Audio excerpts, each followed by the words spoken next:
प्रपन्नपारिजाताय स्तोत्रवेत्रैकपाणये ज्ञानमुद्राय कृष्णाय गीतामृतदुहे नमः।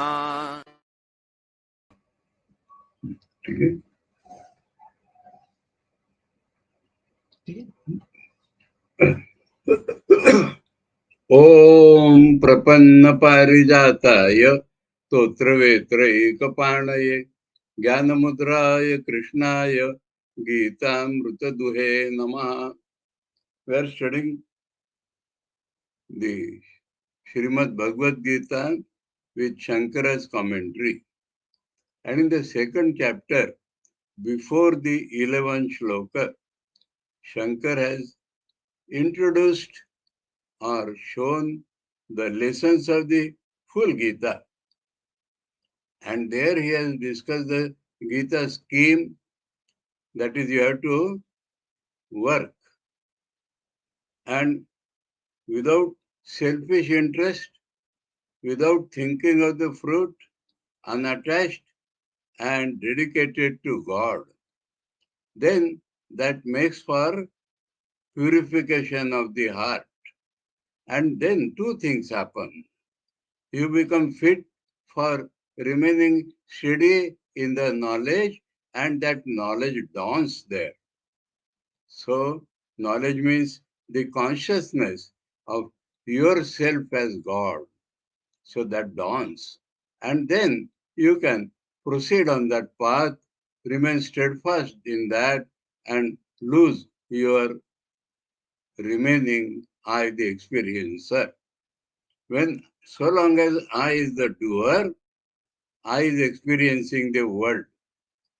But when I, the doer, is lost, then you experience God. You experience your own real nature as God, but then you remain as experiencer. And that experiencer, when it goes away, then you get full knowledge. That is the scheme of the Gita.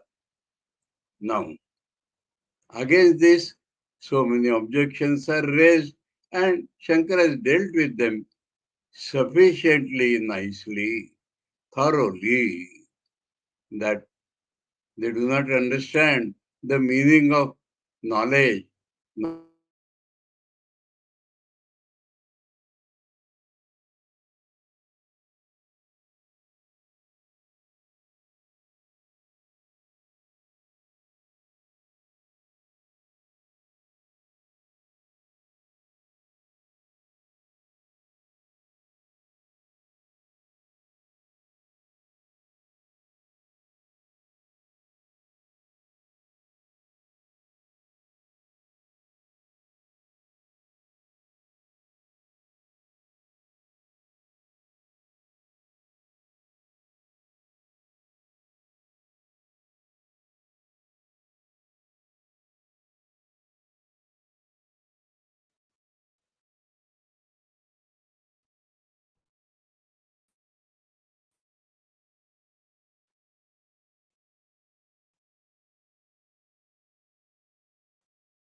That they think that they can work and have knowledge together. Either work prescribed the Vedas or by Smritis or like our Thakur's work. But all that leads to Chitta Shuddhi. And then the knowledge dawns, and then we proceed further. In Gita, this is represented by two clear words. The purification gained by work is called Siddhi. Siddhi, success. And the final goal, realization of Brahman, is described as Samsiddhi, Paramam Siddhi, Nashkarma Siddhi, especially the word Samsiddhi. So he has explained everything, no doubt should remain, but a new doubt due to some narration in the Gita itself has remained. And there he must explain to show that Gita is consistent, teaching is consistent, there is no discord within the Gita, that is very important. And so we see that during he reminds Arjuna that you will say, he wants Arjuna to work. Arjuna is not fit for knowledge. He has to become fit for knowledge. So he gives the example of Loka Sangraha. And Loka Sangraha is not collecting people, as some people wrongly think. But Loka Sangraha means keeping people on the right track by your own example. So there he says, for the sake of Loka Sangraha, you think you are working, so for that also you will have to work. How Loka Sangraha will happen? He has explained that the people, when they do work, they do out of pravritti, out of attachment, but the jnani can do same work without attachment, dedicated to God. That is explained in the shloka 18 to 24 of the 4th chapter, about which I told that Shankar has not sufficiently emphasized that. Now that work which is done without the doer consciousness, so work can be done without the doer consciousness. You are not doer there. You are not doing at all. God is doing through you. And I have given you example of my own Guruji in that matter, to whom Mahapuruji asked to go and start the Nagpur Center. He said, it's not possible for me to work, I have no practical knowledge. To which he replied, who asked you to work? You go and sit there. Those who will work will come there waiting for you. You know how to explain the scriptures. So every day you should have one class on the scriptures. And you have abundance of love. And you should give love to those who come to you and they will work for you. So that was the mandate. And so I showed various other examples. Every type of example is available in Ramakrishna Mission. So with this, who asks you to work? That means one should know that how much the pioneers have to struggle very badly. But through all that, he is not the worker. And so that is the method. Now the brightest example of that method is Janaka. Janaka was a king, he was an householder, he never became a sannyasi, and yet he had full knowledge and he was working. Now, this work, apparent work, we see him working, in him there is no doership, so such work is not work at all. So, that is how that topic Shankar has introduced here. Yach purvai purvataram kritam karmana evai Sansiddhimasita Janakadaya iti tattu pravibhajya vigeyam. He says, the old people also worked. So you will have to work for Lokasangra. An example is given, Janaka worked, and the expression there is Janaka along with work came to knowledge. Asthita. Sansiddhim asthita. Sansiddhim, perfect knowledge. Sansiddhim, the final goal. They came to the final goal with work. They stayed in the final goal with work. They not only reached asthita, means they came and stayed like that in the final goal. Sansiddhim. So this statement should be understood in two different ways, Shankar says. Divide and understand. The first way is that katham yadi tavat purve janakadaya tattvavida api pravutta karmana syu. If Janaka and others, even previously, had got the knowledge, tattvavid, knowing the reality, api, though they were like that, pravutta karmana syu, they seemed to be engaged in work. Te lokasangrahantam, that was only to maintain people on their tracks by their own example. Guna guneshu vartante iti jnanena eva. So, how the jnani looks upon work? That work is between interaction between indriyas and the objects. That is how all work can be seen or defined. That indriyas are working with objects. Now, indriyas means the manifestation of sattva, raja, tama of maya. Gunas, objects means combination of sattva, raja, tama of maya. Indriyas may be prepondering in sattva-gun. An important Vedantic aspect has been described here. Sankhya analysis accepted by Vedanta that in everything there is a sattva predominance or raja predominance. This has to be deeply understood, and tama predominance. Now, in everything of prakriti, in everything of matter and energy, all these three gunas are always present. One may preponderate, one may go back.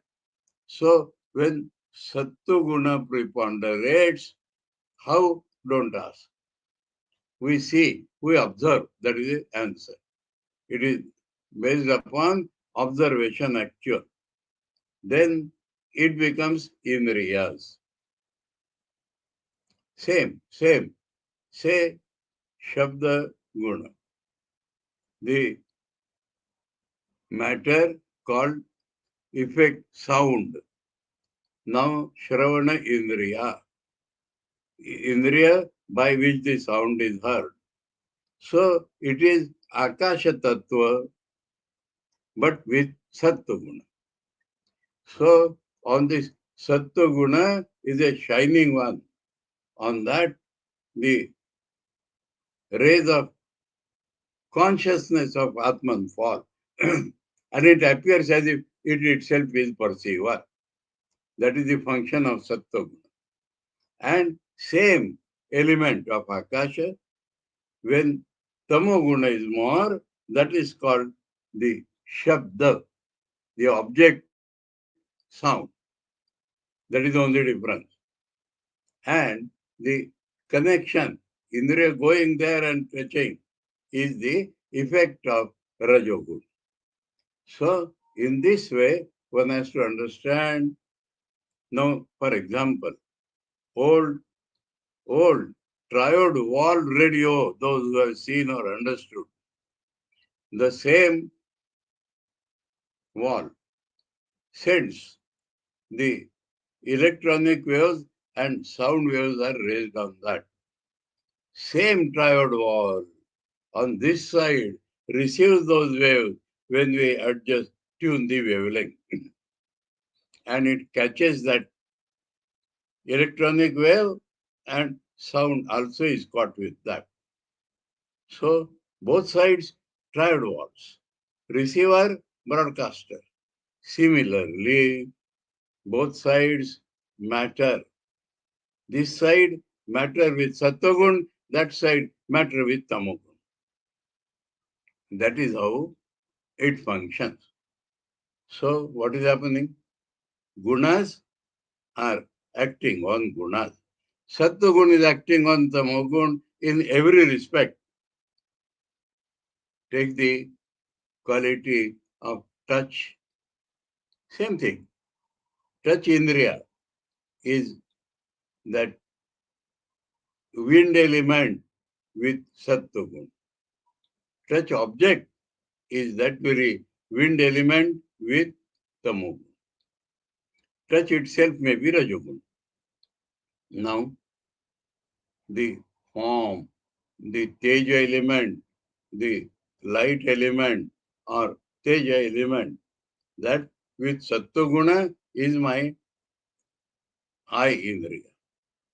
And that very light as object is Tamoguna. Light with Tamoguna preponderate is the object form. So I see a form. Taste. Water element with Sattvagun is my tongue. Water element with Tamogun is the object of taste. Smell. The object of earth element with Sattvagun is my nose indriya. And smell element with Tamogun is the object earth giving good or bad smell. This is how they are working. Guna, guneshu, vartante.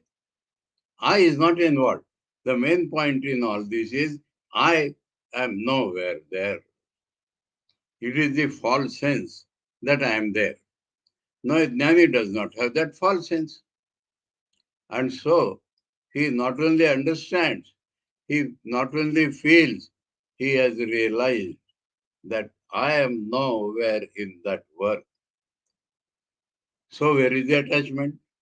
If you are not in the work, it will not affect you at all. Guna will work on gunas. That is the consciousness of the Jnani when he appears to do work. Actually, what is happening?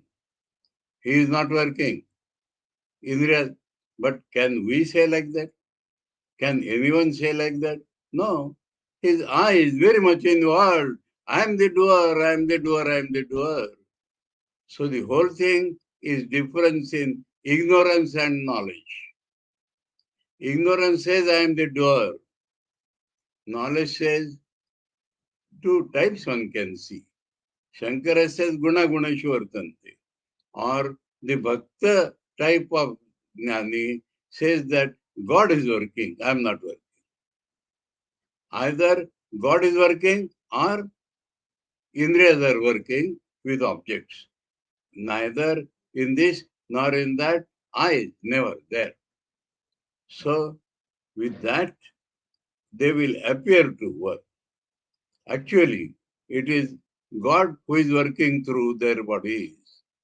Or their Indriyas are working with the objects. So, api pravritta karmana siv te loka sangrahartham guna guneshu vartante iti jnanena. With this knowledge, eva sansiddhim asita. Full knowledge is there in them. They are in that state of full knowledge, they reach the goal of life and stay there. karma sannyase prapte api. Normally, when this knowledge comes, karmas drop down. Karmana sah eva sansiddhim astita. But in their life, we see work is going on. No karma sannyasam krutavanta. They did not formally give up work. They did not take recourse to sannyasi's life. It appears they are still working. Iti esha artha. So that should be the meaning, that their consciousness is that indriyas are working with the objects, they are not working. And so they appears as they are working, they are pravutta. This fact we shall again come to in the fourth chapter. So that is how one should live. Or pravivajju. Either you should see like that, or atha nate tattvavida. Suppose they did not have the knowledge, then there is no question of lokasangra. Ishvara samarpitena karmana.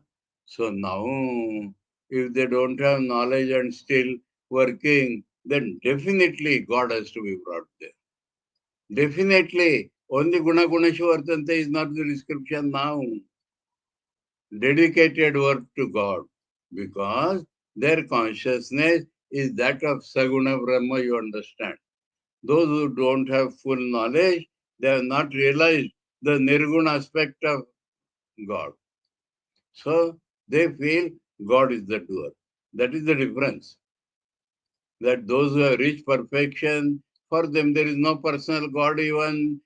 For them the Brahman is absolutely transcendent. Nobody is working. But for those, it is only Maya play going on. But those who are climbing that steps, then they have to bring in God the doer. That is Saguna Brahma. He wants to keep up this world, and so he is doing. They are not doing in either case. Now here, Sansiddhim, Sattva Shuddhim, Jnanotpatti Lakshanam va Sansiddhim. Here, he has not cared for the consistency, please. Sansiddhi, Gita says Sansiddhi. He could have said they are reaching that Sansiddhi. They have not reached Nate Tattvavida. So they are on the way to that Sansiddhi. They might have got Siddhi and they are on the way to that Sansiddhi. So the meaning of Asthita will change. Suppose Sansiddhi has the same meaning of absolute perfection. Asthita means on the way. They are, now it becomes consistent. Sansiddhi, because God has used Sansiddhi, so let the meaning of Sansiddhi be consistent. Sansiddhi means absolute perfection. But the meaning of the word Asthita is different. That is why Shankar says divide and understand. If they are not men of knowledge, then Asthita means they are reaching. They are reaching. They may be in the state of Siddhi only, but they are reaching. So, na karma, jnanotpatti lakshanam va. So, the knowledge has been born in them. Knowledge has been born in them. And so, they are on the way to Sansiddhi.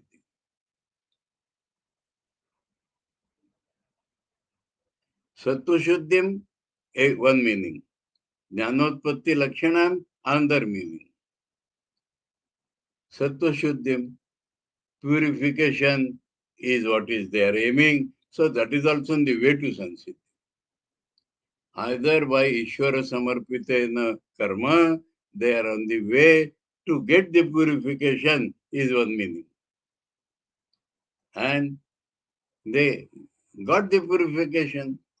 So the knowledge has dawned in them, and they are on the way to Sansiddhi. In both cases, Sansiddhi means absolute perfection, Asthita means on the way. Now they are on this part of the way, or they have reached the middle part, where the jnana is born. And so, further, they will go. They will go. They are on the way. Either they are climbing, they are coming to that state, or they are further than that state. I think we have sufficiently explained what Shankara wants to say consistently. People say even the enemies of Shankara have not been able to find inconsistency anywhere in his dealing. So here also, Bhagavan himself has said Sansiddhi, so Shankar does not want to dabble in the change of that. But Asthita is a verb having dual meaning.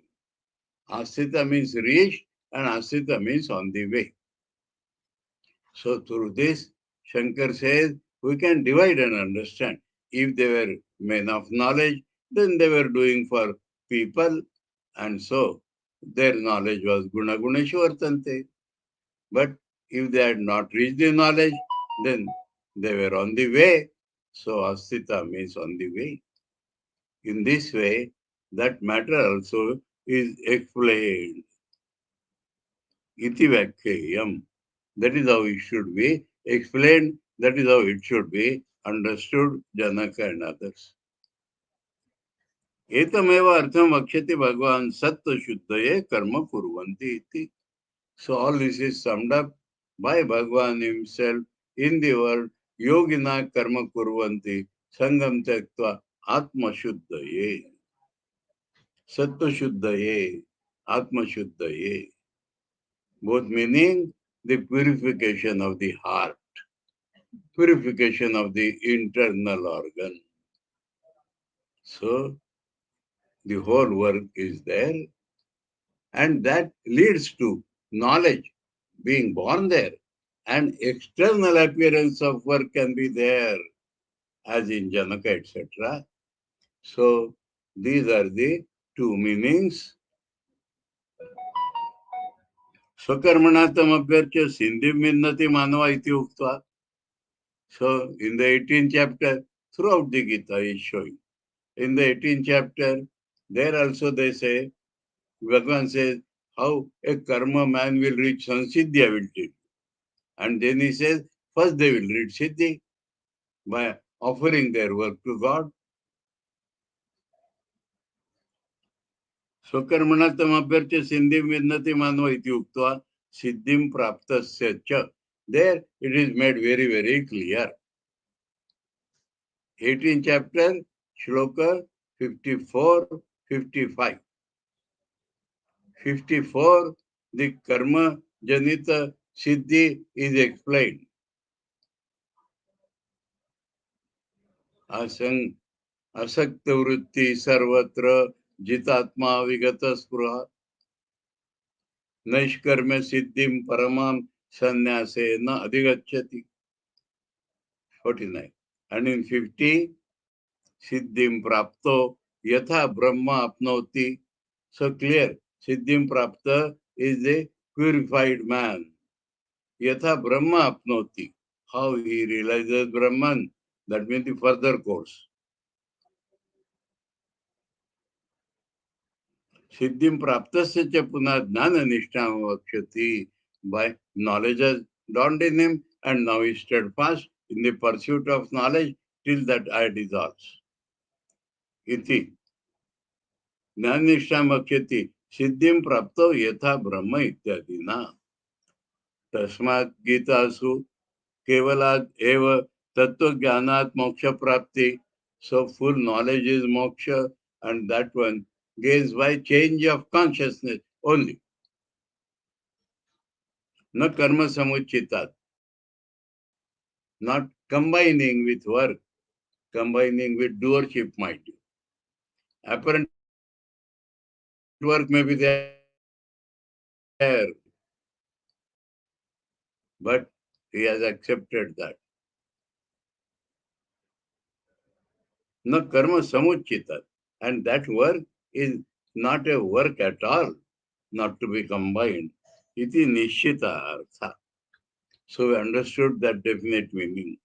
Yatha cha ayam artha tata prakarnasho vivajya tatra tatra darsheshyam. So throughout the Gita, according to the different context, this very idea will arise, and Shankar says, we shall show you there itself the meaning, these two different meanings. Tatra, now that topic is over. In reply to the Karmavadis, who was telling that combined with work, only knowledge will function, to him the whole detailed Gita has been shown. It is not so. Apparent karma may be there, but otherwise it is not combination with karma. Now we go back to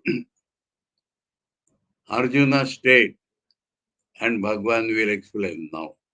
So this was substance of the whole Gita, from here to the end of the Gita. And now 11 shloka and the subsequent shlokas are being introduced. This is Vivajya. Tatra evam dharma sammuda chetaso.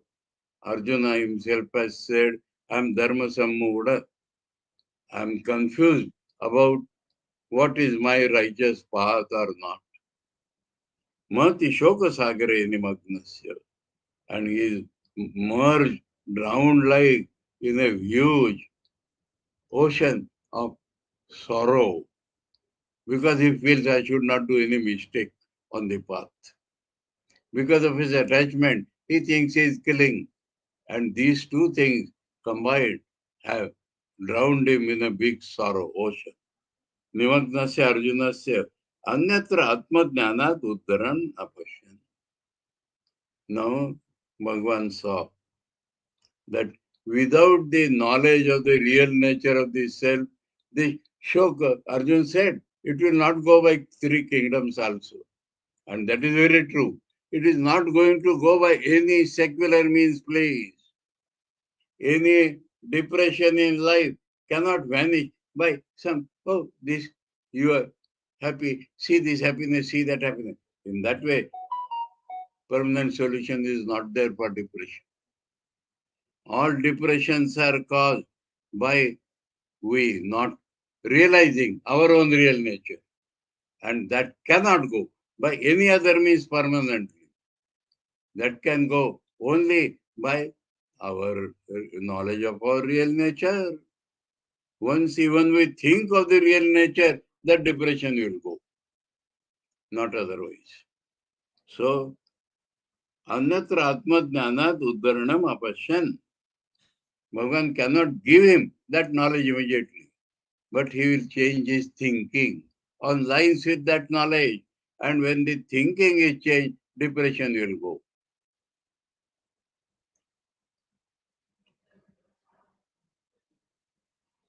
One funny thing I remember. Let me complete this sentence.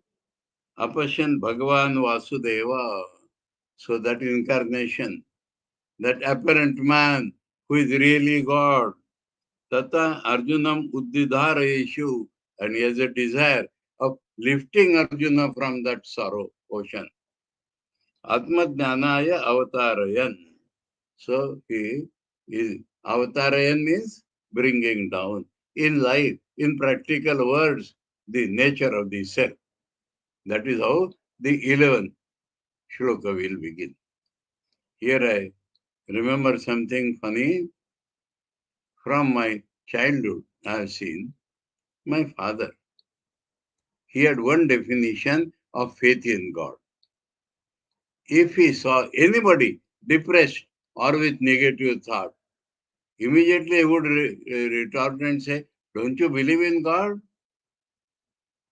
One sentence, don't you believe in God? That means those who believe in God cannot have depression. Because God is all good. God is kind to everybody. God thinks of favorable result for everybody. in a big way.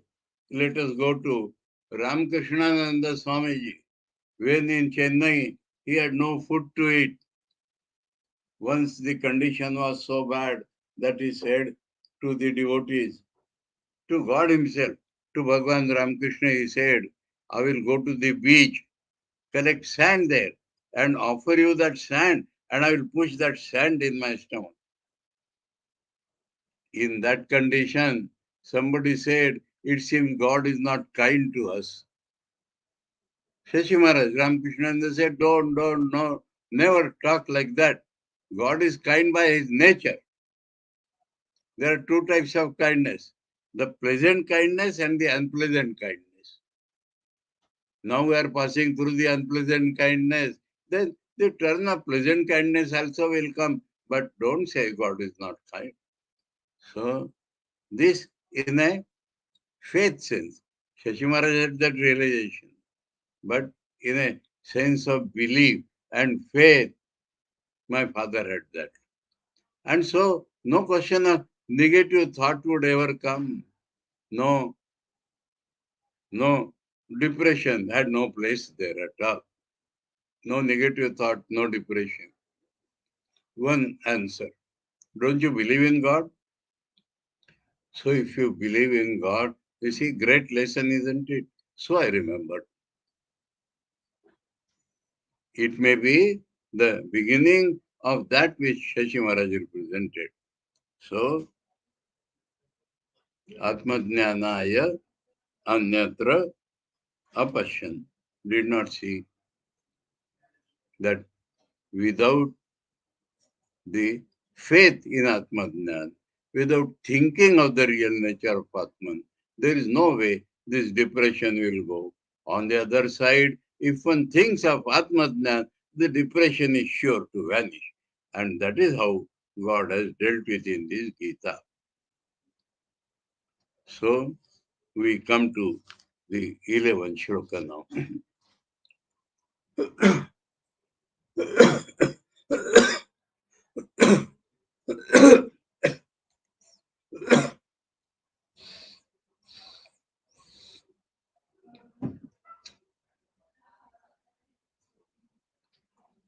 Ashocyananvashocastvam pragya bhashase gatasun agatasunshcha nanushocanti pandita. Ashocyan, about those about whom no place of shoka. Shochastam, anvashocastam, and you are sorrowing for them. Anvashocastam, that means by thinking wrongly, you are coming to sorrow about them. One side. Prajnavadansha bhashase, and talking like a philosopher. Here Bhagavan is referring to so many social, traditional philosophies Arjuna was telling. Prajnavadansha bhashase.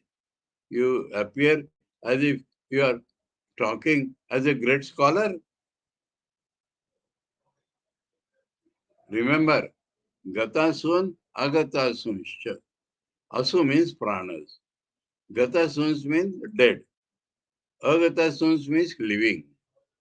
So whether a person is living or not living, Pandita, here the main word is Pandita. Pandita is not a scholar. Shankar explains, Panda Atma Vishaya Buddhi. Panda meaning not a priest. Panda meaning the Buddhi which is Atma Vishaya. The Bodha which knows the nature of Atman. That is called Panda. Panda yasya asti sa pandita. And that if one possesses, then he is called the Pandita. So the Panditas, the men of realization, the real scholars you may say, na anushochanti, there is no shoka anu, by thinking about living people or dead people. Why all that? He will explain slowly, one by one. But here the meaning is that, are you mad? One side you are showing sorrow, and one side you are talking like a scholar. So where is the consistency in your thought? Are you mad? That is what Bhagwan hits him with the nature of knowledge. How the Panditas think. Like that you are not thinking. And why you are talking of philosophies? So all those philosophies are rubbish. Shankar says, na shocha ashocha. Not to be sorrowed is ashocha. Bhishma Drona there. The reference is about Bhishma Drona and others, about whose Arjuna is sorrowing. Sadvruttatvad, they are good people. Paramartha Rupena cha Nityatvad, two reasons. They are good people. One should never have sorrow about them. If somebody is doing bad, you may feel compassion or sorrow. But they are good people. So no question of sorrow about them. Or their real nature. Inside their Atman, their real they, the real Bhishma, the real Drona are permanent. They cannot be destroyed. Paramartha Rupena cha Nityatvat. In their real nature, they are permanent. Tan Ashochan. So they are not to be sorrowed for. Anvashocha, Anushochitavanasi. And you are thinking, having sorrow after means te mriyante mandimitam. They will die because of me. Tai vina bhuta kim karishyami rajya sukadi naiti. Without them, what shall I do with rajya and sukha, etc., kingdom and pleasure, etc. So that is how you are sorrowing about them.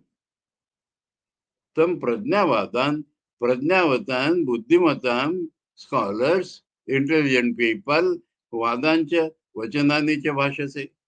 And you are talking like intelligent people or learned people, tad etad maudyam pandityam cha viruddham atmani darshayasi. Here pandityam is scholarship. Maudyam means foolishness. So in yourself, atmani means in yourself, you are showing foolishness and scholasticism together. Unmatta iva iti abhipraya. This is like a mad person. Yasmat, because gata soon, gata pranan mrutan, agata soon, agata pranan jivata cha, na anushocanti, pandita atmagyaha. So real meaning of pandita comes here, those who are realized, those who know Atman by experience. Panda Atma Vishaya Buddhi, Yesham Tehi Pandita. Pandityam Nirvidya iti Shrute. So he has referred to Brihadaranyaka Upanishad to get this meaning. There, if knowledge enters a man, first what happens? His desires go away. Then the knowledge still enters a man. What happens? He becomes a Pandit. That means his consciousness changes to Aham Brahmasmi. That is called Pandit there. So he is referring to that. Panda Atma Vishaya Buddhi. When the consciousness has changed about the Atman, then that is Panda. Iti Shruti. Paramarthata tu nityan, ashochan, anushochasi, ato mudasi, iti abhipraya. So you are not like that. You are a fool. You are murkha, you are fool. You are deluded. Muda means deluded. Mohagrasta. You are deluded. Though ultimately they are nitya, so not to be sorrowed about, and you are sorrowing about them. So you are not wise. You are a fool or you are deluded. Now the reasoning of what he told. Natve vaham jatu nasam natvam naime janadipa na chaiva na bhavishyama sarve vayamata param. Here plural is used, not in the sense that Atman there are many, but the apparent persons are many. There Atman, all people, Atman is the same. So he says, Natu eva aham jatu nasam. Jatu here means in any case. I was not there. Is not true in any case. About himself he is speaking.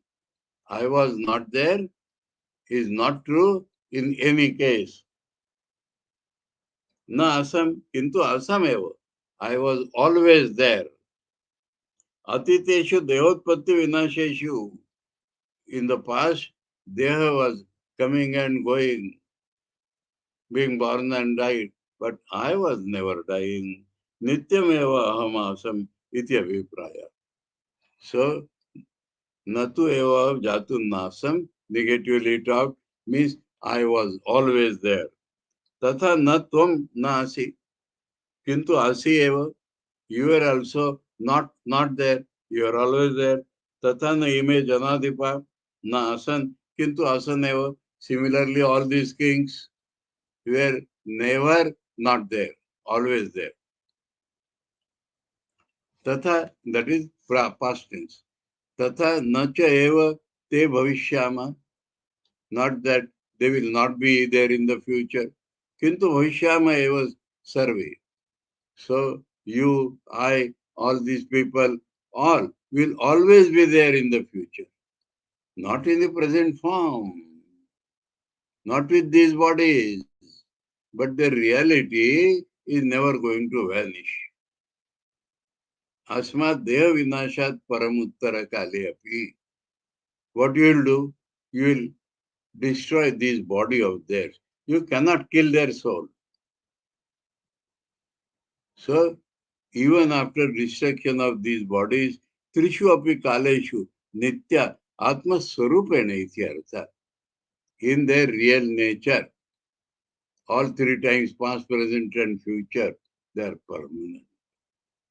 De buddhya veda anurutya bahuvachanam natma veda viprayena. Yes, clear that the use of plural is because the bodies are different, not because the Atman is different. How to understand? देहिनोऽस्मिन् यथा देहे कौमारं यौवनं जरा तथा देहान्तरप्राप्ति धीरस्तत्र न मुह्यति. See, dhira means viveki, means wise. How a wise man thinks, that he is showing now. Pandita, how they think. Dehino, a man who has assumed a body. Yatha dehe, the body is same. In that very living in that body, he becomes Kumar, a boy, a young boy, tender boy, Kumar. Yauvanam, youth, flourishing with youth. Jara, old age. Same person is a young boy, youth, and old age. It is the changes of the body. Similarly, there is another big change, and that big change, the body itself will change. As body undergoes changes and yet the person is same. So there is a big change of the body itself, and then tatha dehantara prapti dhira tatra namayati. The wise man is not delivered there. I will tell a funny example. When we were at a training center in Belur Math, we had a barber, Ramurat, and he was a great philosopher. He had lived with so many wise people. So he, suppose he knew that in the Ramakrishna Mission, people are transferred from this center to that center. Now somebody has died. He used to say his body has been transferred. Bodily transferred. That is what the expression used to use. We felt laughing, but that is the meaning. You are transferred from this center to that center. No, you are transferred bodily. What is the difference? So, that is what the Lord is telling here. The commentary to this shloka we shall read tomorrow, where it's sufficiently today coming from Janaka, and then everybody, and then without introducing Atmajnan, Arjuna's sorrow will not go.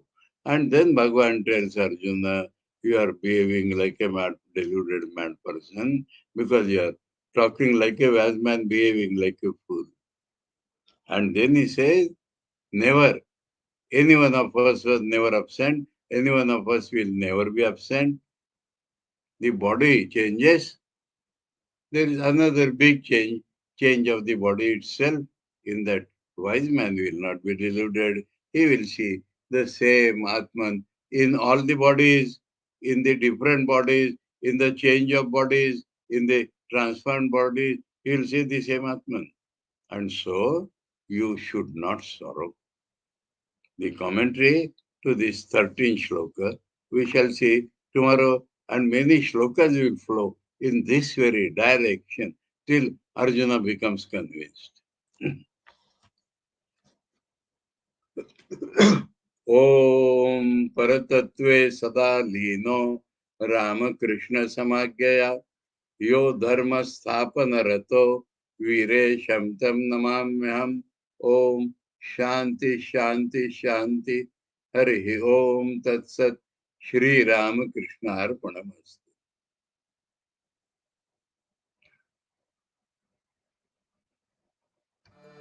Prapanna parijataya totravitraikapanai jnanamudraya krishnaya Gitamritaduhe namaha.